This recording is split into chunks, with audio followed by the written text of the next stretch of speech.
Wouldn't it be nice to have money for the things you want now while still making sure you have plenty for later? That's the goal of creating a budget and savings plan. Saving money is the cornerstone of a financially secure lifestyle, and building a clear budget will help you save more.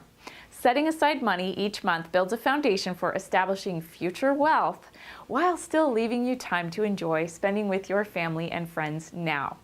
Putting away your hard-earned dollars also frees you from the emotional stress of dealing with everyday bills.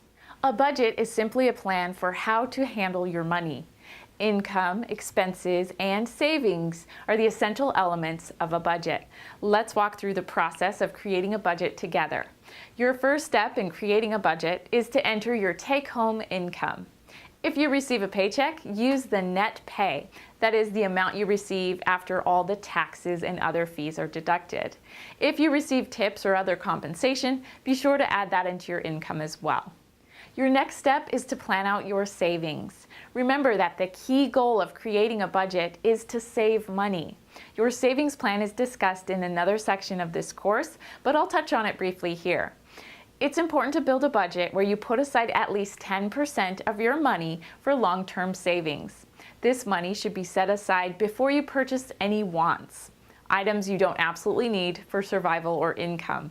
Once you complete the income and savings section on your budget, next move on to list your fixed expenses. Fixed expenses are the bills toward which you pay the same amount each month, like rent, car payment, and insurance.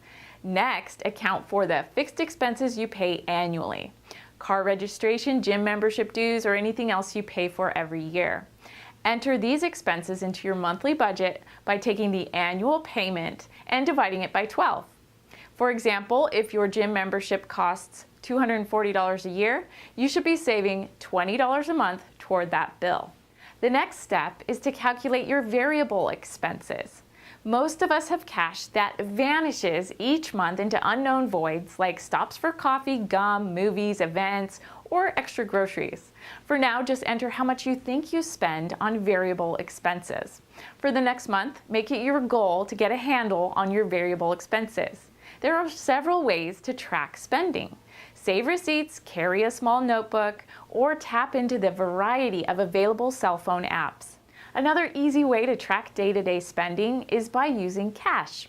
Track how much cash you start with at the beginning of the month, and then monitor how much of that you spend during the course of the month. After 30 days, you'll have a good idea of how much money you're spending.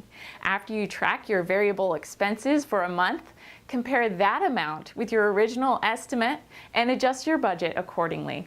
It's important to get in the habit of budgeting before buying. This financial philosophy suggests that you should always budget and include all the costs associated with an item before you make a purchase decision. Consider what you can afford to spend on wants after you put money aside in savings and your needs are taken care of. Budgeting before you make a purchase helps you set clear spending limits to mitigate the possibility of becoming emotionally involved in a purchase decision.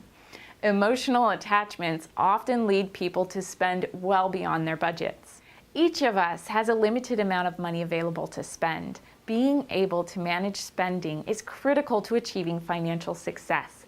More importantly, when you spend wisely, you have more money available to save and invest. That means a brighter and richer future for you, your family, and your friends.